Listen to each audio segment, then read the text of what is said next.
कृष्ण लीला भाग 3 अध्याय 13 से लेकर अध्याय 18 तक। अघासुर के वध के बाद सारे बालकों ने 1 साल तक अपने घर में माता पिता को ये बात नहीं बताई, लेकिन 1 साल बाद सब बालकों ने अघासुर के वध की लीला अपने माताओं को सुनाई। तो जब परीक्षित महाराज ने यह घटना सुनी तो उन्होंने शुकदेव गोस्वामी से पूछा कि 1 साल तक बालकों ने ये बात क्यों नहीं बताया अपने घर पे। तो परीक्षित महाराज ने इसके पीछे राज जो है वो समझाया। तो एक बार जब कृष्ण और बलराम अपने सखाओं के साथ गाय चराते थे, गाय के बछड़े चराते थे, और जब अघासुर का वध हुआ था तो उसी समय ब्रह्मा जी देखने आए कि अघासुर इतना शक्तिशाली असुर है, तो ये साधारण बालक कैसे इसका वध कर दिया। और साथ में ये भी उन्हें यकीन नहीं हो रहा था कि ये साधारण बालक उनके ईश्वर भगवान विष्णु हैं। तो उन्होंने जांच करने के लिए, टेस्ट करने के लिए सारे ग्वाल बाल और बछड़ों को चोरी करने का आयोजन किया। तो उस दोपहर को जब सारे बालक अपना भोजन कलेवा खा रहे थे, वन भोजन खा रहे थे, तो कृष्ण को केंद्र में बिठाकर सारे ग्वाल बालों ने कृष्ण के इर्द गिर्द गोला बनाया और सब ने अपने अपने पोटलियां खोले। तो कृष्ण के हाथ में दही भात यानी दही और चावल का एक मिश्रण था, जिसमें अलग अलग फलों को मिलाया गया था। तो वे खाने ही वाले थे जब एक बालक ने बोला कि कृष्णा कृष्णा, हमारे बछड़े कहीं दूर जा चुके हैं वन में घास चरते हुए और मुझे मिल नहीं रहे हैं, तो हमें अपने बछड़ों का रक्षा करना है। तो बालकों ने बोला चलो बछड़ों को ढूंढते हैं। तो कृष्ण ने प्रेमवश बोला कि आप सब इधर ही रुको, वन भोजन करो, मैं ढूंढ के लाता हूँ बछड़ों को, आप लोग अपने भोजन को खराब मत करो। तो ये बोलते हुए कृष्ण उठे और जंगल में बछड़ों को ढूंढने गए। काफ़ी देर ढूंढने के बाद बछड़े नहीं मिले, तो फिर वापस आके अपने ग्वाल सखाओं के पास आए और देखा कि ग्वाल सखाएं भी वहाँ पे नहीं हैं। तो बछड़े भी नहीं हैं और ग्वाल सखाएं भी नहीं हैं। तो कृष्ण समझ गए कि ये सब जो है ब्रह्मा जी का चाल है। पहले तो ब्रह्मा जी ने बछड़ों को चुराया और उसके बाद अभी ग्वाल बालों को भी चोरी कर लिया। तो कृष्ण चिंतित हुए कि आज शाम को जब मैं वापस ब्रज में लौटूंगा वृंदावन, तो सारे माँओं को क्या शक्ल दिखाऊंगा, सारे ब्रजवासियों को क्या बताऊंगा कि उनके बेटे, उनके बच्चे और उनके ग्वाल बाल और उनके गाय बछड़े ये सब खो गए हैं, चोरी हो गए हैं। तो कितना दुख होगा उनको।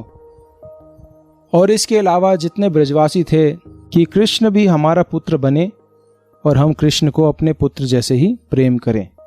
साथ में सारे गायों की भी यही इच्छा थी कि कृष्ण को हम अपना दूध पिलाएं अपने स्तन से। तो इस इच्छा को भी पूर्ण करने के लिए कृष्ण ने ये आयोजन किया। कृष्ण तुरंत सभी ग्वाल बालों के रूप धारण किए, सभी बछड़ों का रूप धारण किए, हूबहू जिस प्रकार के व्यक्तित्व थे उन सभी बच्चों के, उन सभी गायों के, बछड़ों के, वे सारे व्यक्तित्वों को धारण किए और इस प्रकार से विस्तार किए कृष्ण, और मुरली बजाते हुए वापस वृंदावन की ओर लौटे। तो शाम के समय जब कृष्ण वन से लौट के आते हैं तो दूर से ब्रजवासियों को धूली उठती हुई दिखाई देती है।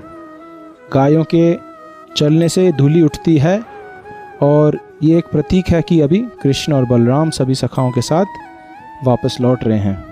तो जब ये देखा ब्रजवासियों ने तो सभी आए नगरी के बाहर, अपने अपने घरों के बाहर, और कृष्ण बलराम सभी सखाओं और बछड़ों का स्वागत किए। लेकिन आज का दिन कुछ अनोखा है। सभी माताएं अपने अपने पुत्रों को देख के ऐसा प्रेम अनुभव किए जैसे भगवान कृष्ण को देख के होता था। तो सभी ने बहुत आनंद के साथ, प्रेम के साथ अपने अपने बच्चों को आलिंगन किया, उनको सहलाया, उनको नहलाया, कपड़े पहनाए, प्रेम से अपने हाथों से भोजन कराया, और इस प्रकार से उनका हृदय पूर्ण रूपेण प्रसन्न हुआ। तो ऐसे करके पूरा 1 साल बीता, और जितना उनका प्रेम कृष्ण के प्रति था उतना ही प्रेम अपने अपने बच्चों के प्रति जागृत हो गया उन सभी ब्रजवासियों का। साथ में गायों का भी अपने बछड़ों के प्रति पूर्ण प्रेम जागृत हो गया। तो 1 साल तक कृष्ण ने सभी ब्रजवासियों को अपने पुत्र बनने का मौका दिया, सभी के निजी पुत्र बने, उनके पुत्रों का रूप धारण करके। और जब इस प्रकार 1 साल बीत गया तो फिर एक दिन गोवर्धन पर्वत के ऊपर जो ब्रजवासी थे वे गायों को चरा रहे थे, और पर्वत के नीचे सखा लोग कृष्ण बलराम के साथ बछड़ों को चरा रहे थे। तो ऊपर से गायों ने जब अपने बछड़ों को देखा नीचे, तो उनके प्रति बहुत प्रेम उमड़ आया, और गोवर्धन पर्वत के ऊपर से पूंछ उठा के दौड़ने लगे नीचे की ओर अपने अपने बछड़ों को दूध पिलाने के लिए। तो ये देख करके जो ब्रजवासी ग्वाले थे, बड़े ग्वाले, वे गुस्सा हो गए कि ये गाय हमारी बात नहीं सुन रहे और अपने बछड़ों की ओर भाग रहे हैं, तो फिर इनका सारा दूध जो है खाली हो जाएगा, इनका थन खाली हो जाएगा और दूध नहीं निकाल पाएंगे हम लोग। तो पीछे से दौड़ने लगे गुस्से में, और जब नीचे उतर आए तो उन्होंने देखा कि बछड़े हालांकि बड़े हो चुके हैं और अपने माँओं के दूध पीना छोड़ दिया था, लेकिन माएँ इतनी आनंद से, इतने प्रेम से अपने बच्चों को देखे और उनके स्तन से दूध बहने लगा, और वे बछड़े जो बड़े हो चुके हैं फिर भी उन्होंने अपने माँ का स्तन पान किया, दूध पिया। तो हालांकि गुस्से में थे ब्रजवासी लोग, लेकिन जब उन्होंने ये दृश्य देखा और साथ साथ में अपने अपने पुत्रों को देखा, अपने पुत्रों के प्रति भी स्नेह उमड़ आया, और अपने पुत्रों को आलिंगन किया, उनके बाल सूंघने लगे, उनके बालों को, उनके सिर को हाथों से आशीर्वाद दे रहे हैं, और अपने सारा गुस्से को भूल गए। तो ये दृश्य देख के बलराम जी बड़े चकित हो जाते हैं कि अचानक से इतना प्रेम गायों का बछड़ों के प्रति और ब्रजवासियों का अपने पुत्रों के प्रति इतना प्रेम क्यों उमड़ आया है, जरूर कुछ ना कुछ यहाँ पे लीला चल रही है। तभी वो समझ गए कि वास्तव में ये कृष्ण ही हैं जिन्होंने इतने सारे रूपों में विस्तार लिया है, और इस बात को समझ गए कि ब्रह्मा जी ने असली ग्वाल बाल बछड़ों को चोरी कर लिया है। तो बलराम जी हंसने लगे, और इतने में ब्रह्मा जी को याद आया कि 1 साल पहले मैंने इन बछड़ों को और ग्वाल बालों को चोरी किया, लेकिन ब्रह्मा जी के अनुसार तो अभी केवल 1 पल ही बीता था। तो वापस आके उन्होंने कृष्ण बलराम और बछड़ों को वापस आके उन्होंने जांच पड़ताल की कि ये बालक क्या वास्तव में भगवान हैं या फिर अपने दोस्तों के विरह में रो रहे हैं। तो जब उन्होंने देखा तो उन्होंने आश्चर्यचकित हो गए कि ये जैसे सारे ग्वाल बाल सखा थे, जैसे सारे बछड़े थे, वैसे के वैसे ही यहाँ पे पूरे 1 साल के लिए खेल रहे हैं, हर रोज गाय चरा रहे हैं, वन भोजन कर रहे हैं और अपने माता पिताओं के साथ आनंद से रह रहे हैं। लेकिन ब्रह्मा जी को यह भी आश्वासन था कि असली बछड़ों को और ग्वाल बालों को मैंने अपने ब्रह्मलोक में छिपाया है, वहाँ पे योग निद्रा में। तो दोनों एक साथ दोनों जगह कैसे हो सकते हैं, ये कैसे संभव है।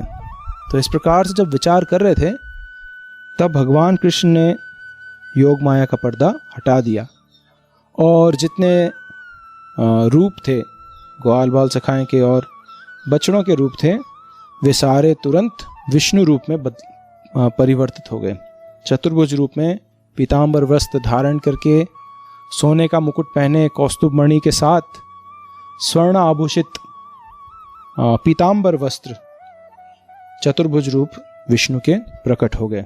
ब्रह्मा जी भयभीत हो गए कि ये क्या, वास्तव में ये तो मेरे स्वामी विष्णु ही हैं, जिन्होंने कृष्ण का रूप धारण करके यहाँ वृंदावन में लीला कर रहे हैं, और मैं तो इनको समझ नहीं पाया। मैंने बहुत बड़ी भूल किया है इनके सखाओं को, मित्रों को चोरी करके। और साथ में उन्होंने ये भी देखा कि सारे देवता, अलग अलग ब्रह्मा, अलग अलग शिव जी जो हैं, आकाश में चारों तरफ परिक्रमा लगा रहे हैं इन विष्णु मूर्तियों का, और नृत्य कर रहे हैं, संगीत कर रहे हैं। तो ये सब देख के ब्रह्मा जी हैरान और भयभीत हो जाते हैं कि मैंने तो बहुत बड़ी अपराध की है और अभी भगवान मेरे से नाराज हैं। तो ये सब होने के बाद भगवान ने ये दृश्य हटा दिया उनकी आंखों से, और सारे विष्णु रूप जो हैं एक एक करके भगवान के शरीर के अंदर समाते गए। जब ये सब खत्म हुआ तो ब्रह्मा जी को दोबारा होश आया और तुरंत जाके भगवान कृष्ण के अपने सिर को अपने स्वर्ण मुकुट के साथ भगवान के चरणों में नतमस्तक किया और रोते हुए क्षमा मांगने लगे कि मेरे से बहुत बड़ी भूल हुई है, कृपया क्षमा करें। और साथ इसके बाद ब्रह्मा जी ने बहुत सारी स्तुतियां की हैं कि आप ही आदि भगवान हैं, आदि पुरुष हैं, आपसे ही सब कुछ आया है और आप ही सब कुछ के नियंता हैं। मेरे से ये भूल हो गई है, मुझे कृपया क्षमा करें। और काफ़ी सारे प्रार्थनाओं करने के बाद ब्रह्मा जी भगवान से क्षमा मांगते हैं, और भगवान कृष्ण उनको आंखों से ही इशारा करते हैं कि ठीक है, अब आप जाओ, अपने लोक में वापस चले जाओ। तो भगवान कृष्ण ब्रह्मा जी से खुश नहीं थे। इसका कारण आचार्य बताते हैं कि कृष्ण को अपने सखाओं से, अपने भक्तों से दूर किया ब्रह्मा जी ने। तो इससे कृष्ण को बहुत दुख होता है, बहुत कष्ट होती है, क्योंकि अपने सखाओं से बहुत प्रेम करते हैं, अपने भक्तों से। तो कोई भी व्यक्ति यदि भगवान को भक्तों से दूर करता है, भक्तों को भगवान से दूर करते हैं, तो इसमें भगवान बहुत नाराज होते हैं। तो ब्रह्मा जी पे इस प्रकार से नाराज थे। तो ब्रह्मा जी अपने धाम को लौट जाते हैं। इसके बाद ब्रह्मा जी सभी सखाओं को और बछड़ों को वापस दे देते हैं, भगवान कृष्ण को लौटा देते हैं। और ये 1 साल बाद असली सखाएं और असली बछड़े जो हैं वापस वृंदावन जाते हैं, और उसी दिन अपने माताओं को ये कहानी सुनाते हैं, अघासुर का वध। तो 1 साल तक ये सखा लोग जो हैं योग निद्रा में ब्रह्मलोक में छिपाए गए थे। इसीलिए 1 साल के बाद ही इन सखाओं ने अपने माताओं को ये लीला सुनाई अघासुर वध की।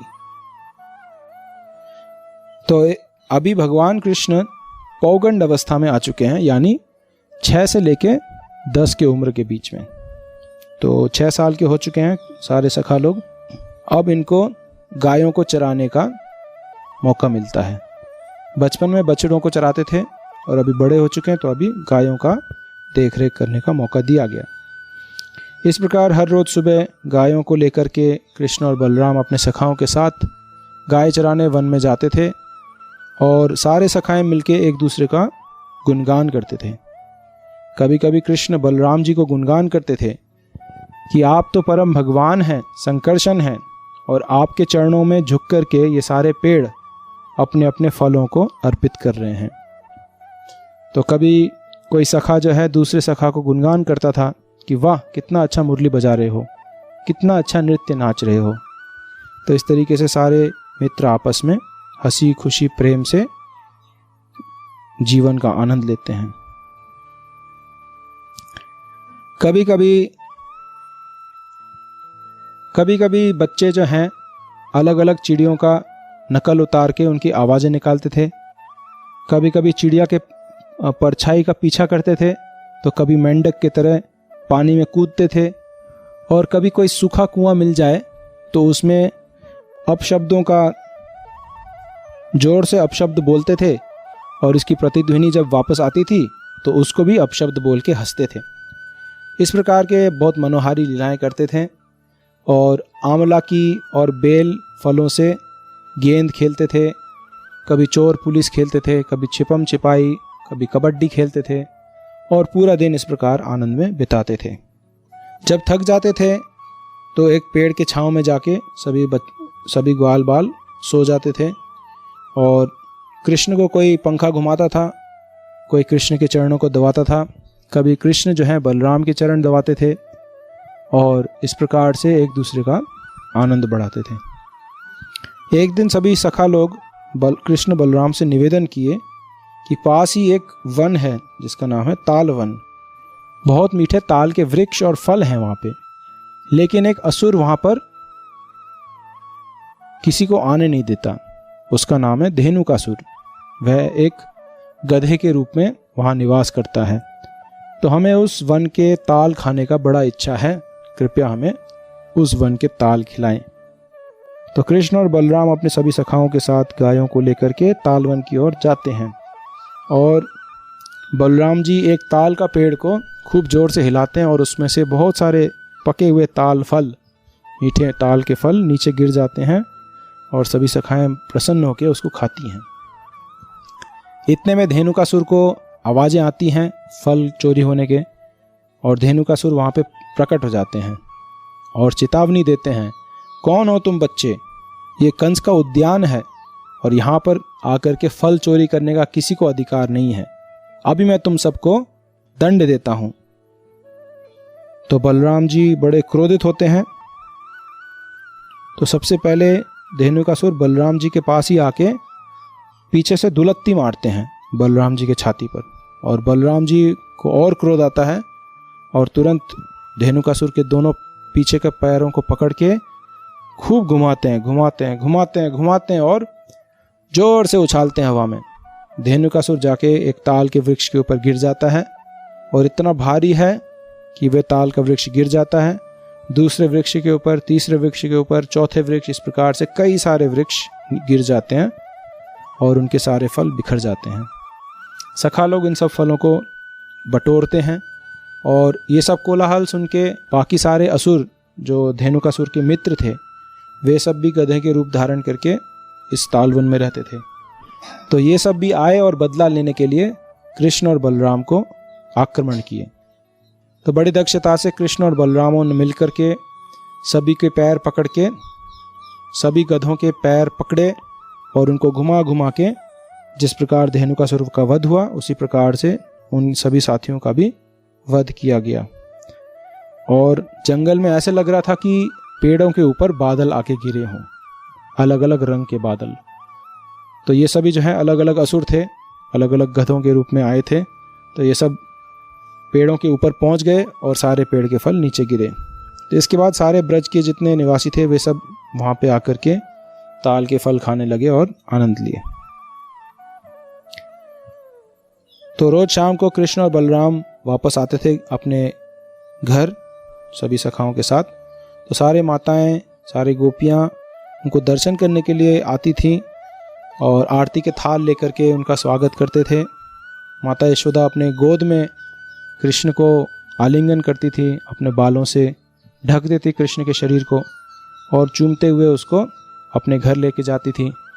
फिर उनका स्नान कराना, उनके हाथ पैर अच्छे से धोना, पूरा सुंदर स्नान कराती थी, उनके नए वस्त्र पहनाती थीं और उसके बाद उनको स्वादिष्ट भोजन का आस्वादन कराती थी। माता रोहिणी जानती हैं कौन से बालक को कौन सा व्यंजन अच्छा लगता है, तो वे उस बालक को बिना पूछे उसके प्रियतम व्यंजन खिलाती थी और इस प्रकार से बहुत सुंदर प्रेम से अपने बच्चों का सेवा करती थी। कृष्ण को पीतांबर वस्त्र धारण कराते थे और बलराम जी को नीलांबर यानी नीले वस्त्र धारण करते थे। और खाने के बाद माताएं अपने बच्चों को सुंदर स्वच्छ पलंगों पर लेटाते थे और उनको सुलाते थे।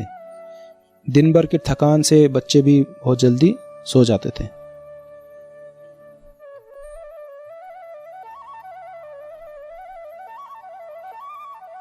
तो एक बार कृष्ण के सारे सखाएं और गाय यमुना के मीठा पानी पीने गई थी, लेकिन उस पानी को पीते ही सारे बेहोश हो गए। तो इसका कारण है कि वहाँ पर एक नाग, एक सांप, कालिया नाम के एक सांप वहाँ पर आकर के निवास करने लगे और यमुना के पानी को इतना विषैला कर दिया कि जितने मछलियाँ थीं, जितना घास थी यमुना किनारे और जितने पक्षियाँ भी उड़ती थीं यमुना से, वे सभी बेहोश होकर गिर जाती थी और मर जाती थी। विष का इतना प्रभाव था। तो जब सखाएं और गाय जो हैं पानी पी के बेहोश हो गईं, तो कृष्ण ने उन सभी को बाहर निकाला और उन पे दृष्टिपात करते हुए उनको पुनर्जीवित किया। उसके बाद भगवान कृष्ण ने एक कदम के पेड़ पर चढ़ के यमुना के अंदर छलांग लगा दिया और कालिया को ढूंढने के लिए यमुना के अंदर कूद गए। ये देख करके सारे सखाएं भयभीत हो गईं और कृष्ण को मना करने लगे, नहीं नहीं कृष्ण, विषैला है पानी, एक सर्प का विष है, आप मत जाओ अंदर। और भागते हुए माता यशोदा और नंद महाराज को ये खबर सुनाया।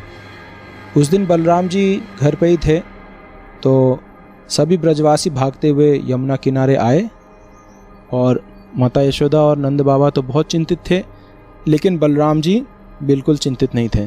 वे तो हंस रहे थे, क्योंकि उनको मालूम है कि कृष्ण जो है परम भगवान हैं। इस प्रकार के कोई भी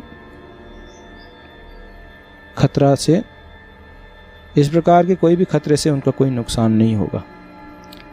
तो ये देख करके माता यशोदा तो मूर्छित हो गई और कृष्ण जो हैं जोर जोर से पानी में खेल रहे हैं, जोर जोर से पानी को थपेड़े मार रहे हैं ताकि कालिया नाग सामने आए। तो ये सब कोलाहल सुन के कालिया नाग सामने आते हैं बड़े गुस्से में कि किसकी हिम्मत हुई मेरे जल के अंदर प्रवेश करने का और मेरे को ललकारने का। तो एक बहुत घमासान युद्ध हुआ। कालिया नाग कृष्ण को पकड़ने का प्रयास कर रहे हैं, लेकिन कृष्ण भी बड़े तेज़ी से उनके चंगुल से बच रहे हैं और इधर उधर तैर रहे हैं। तो ऐसे करते करते कालिया नाग काफ़ी थक जाते हैं और कृष्ण कालिया नाग को मारने लगते हैं, पिटाई लगाते हैं। तो काफ़ी थकने के बाद कालिया नाग कृष्ण को अपने चुंगुल में बांध देते हैं, अपने शरीर में गोल गोल लपेट करके कृष्ण के शरीर को जकड़ लेते हैं। लेकिन कृष्ण उनके शरीर से फिसल के उनके फणों पे कूद जाते हैं। कालिया नाग के हजारों फण थे और एक एक करके उनके फण के ऊपर नाच रहे हैं, कूद रहे हैं। तो कालिया जैसे ही कृष्ण को पकड़ने चाह रहे हैं तो कृष्ण दूसरे फण पे कूद जाते हैं, फिर तीसरे फण पे कूद जाते थे। इस प्रकार से काफ़ी देर तक कृष्ण कालिया के फणों पे नाचते रहे और जब भी कृष्ण के पैर पड़े कालिया के सिर पर तो उसके मुंह से जहर निकल के आया। जो जो अंदर जहर भरी थी वो सब बाहर निकलता गया और जब सारा जहर खत्म हुआ उसके बाद खून निकलता गया। कालिया नाग और भी कमज़ोर होता गया और मृत्यु के निकट आ गया। तो इतने में कालिया की जो पत्नियां थीं, नाग पत्नियां, वे सब आईं और कृष्ण से रोते हुए प्रार्थना करने लगे कि कृपया हमारे पति को आप मत मारिए। तो कृष्ण ने उनके प्रार्थनाओं को सुना। उन्होंने बताया कि कालिया जो है बहुत पापी है, इसीलिए उसको सर्प का शरीर मिला है, बहुत द्वेष करता है सभी से, लेकिन ये हमारे पति हैं, कृपया आप इनको छोड़ दीजिए। और वैसे भी इन्हें काफ़ी कृपा मिल चुका है आपका, ऐसे तो आपके भक्तों को भी अपने सिर पर आपका चरण धूलि मिलना दुर्लभ है, लेकिन ना जाने कालिया ने क्या पुण्य किए पिछले जन्मों में, जो कि आज उन्हें आपके चरणों का धूल अपने सिर पर मिल गया। तो आप इनको इतना ही दंडित करें, इनके प्राणों को रक्षा करें, इनको मारिए मत। तो भगवान कृष्ण प्रसन्न हुए नाग पत्नियों की प्रार्थनाओं से और कालिया को होश आ गया इतने में और उन्होंने क्षमा मांगा। कालिया बोले कि मैं तो बहुत ईर्ष्यालु स्वभाव का हूँ और मेरे अंदर विष का प्रभाव बहुत ज़्यादा भर गया था।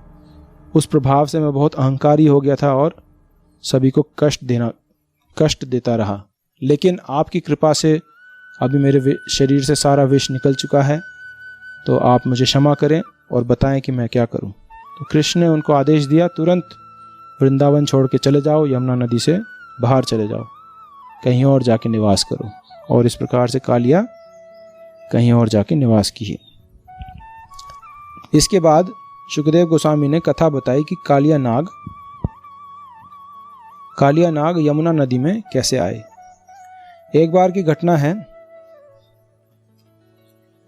एक स्थान था नागालय, जहाँ पे नागलोक था, सारे नागलोक रहते थे। लेकिन गरुड़ जी वहाँ पर आकर के इन नागों को काटते थे और खाते थे। तो कई बार कई नागों को ऐसे ही मार देते थे, उन्हें खाते भी नहीं थे।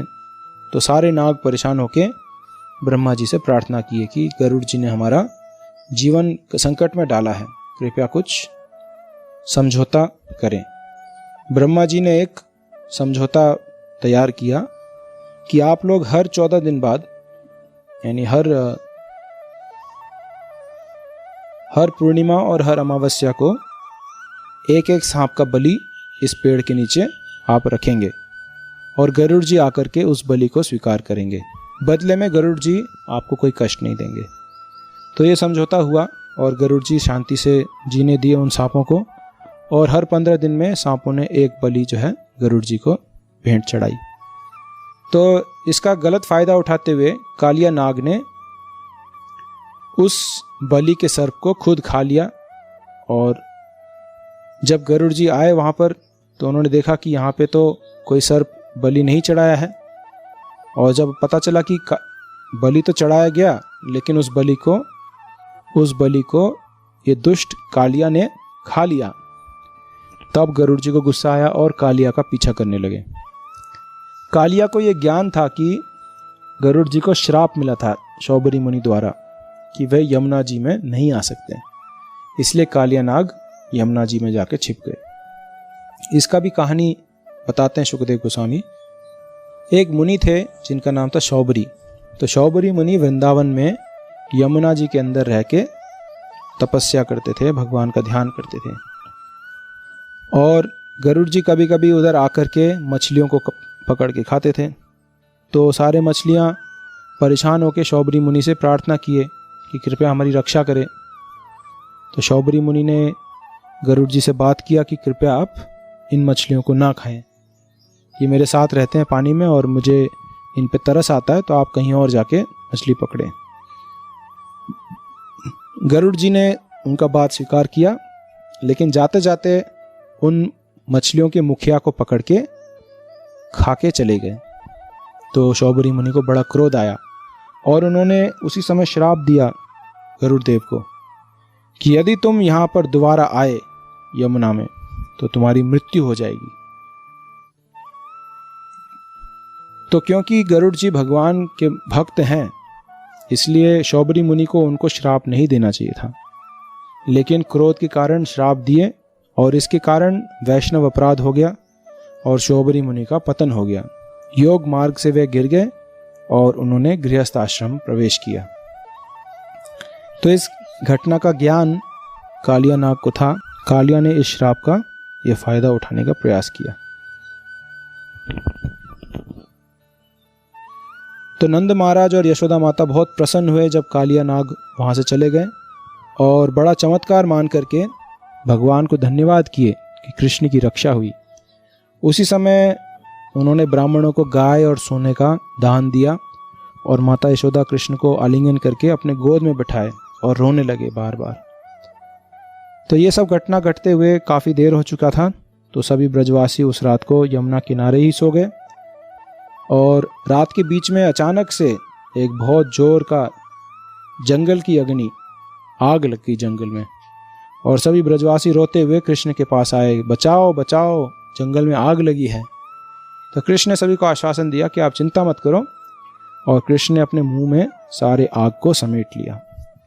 इस प्रकार से कृष्ण की मधुर लीलाएं वृंदावन में चलती रहीं, और सभी सखाएं कृष्ण के साथ रोज गाय चराने जाते थे। कृष्ण सुंदर मुरली बजाते थे और सारे सखाएं नाचते थे और एक दूसरे का गुणगान करते थे।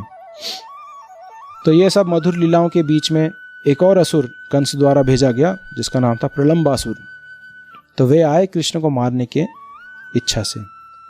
जब उन्होंने देखा कि ये सब ग्वाल बाल बछड़े खेल रहे हैं, तो प्रलंबासुर ने भी एक ग्वाल बाल का रूप धारण किया और कृष्ण बलराम के साथ खेलने निकला। खेल खेल में कृष्ण और बलराम दो ग्रुप्स बनाए और दोनों के बीच में खेल खेला गया, और कृष्ण के पक्ष जो है हार गई। इसीलिए बलराम के पक्ष को घुड़सवारी कराते हुए भांडीरवल ले जाने का प्रस्तावना दिया गया। तो कृष्ण ने एक सखा को उठाया अपने पीठ पर, और प्रलंबासुर ने बलराम जी को अपने पीठ पे उठाया। प्रलंबासुर ने विचार किया कि बलराम जी बहुत शक्तिशाली हैं, तो दोनों कृष्ण और बलराम एक साथ यदि लड़ें तो मैं हार जाऊंगा, तो इसलिए पहले बलराम जी को मारता हूँ, उसके बाद कृष्ण को मारूंगा। तो बलराम जी को जब पीठ पे बिठाया और घुड़सवारी कराने लगे तो धीरे धीरे बलराम जी को अपने सभी मित्रों से कहीं दूर ले गए जंगल के बीच में। बलराम ने उस सखा से बोला कि तुम मेरे को कहाँ लेके जा रहे हो, तुम मेरे को बहुत दूर क्यों लेके जा रहे हो। तो वो सखा भी अपना असली रूप धारण करने लगा, प्रलंबासुर का रूप। वो बहुत विशालकाय शरीर था उसका और बड़े दांत थे। तो इस प्रकार से जब बलराम जी ने देखा, ओ ये तो एक असुर है, तो बलराम जी ने जोर से उसके सिर पर घूंसा मारा और वहीं पर प्रलंबासुर का सिर फूट गया, प्राण छूट गए और उनका विशाल शरीर जो है जमीन पर गिर गया।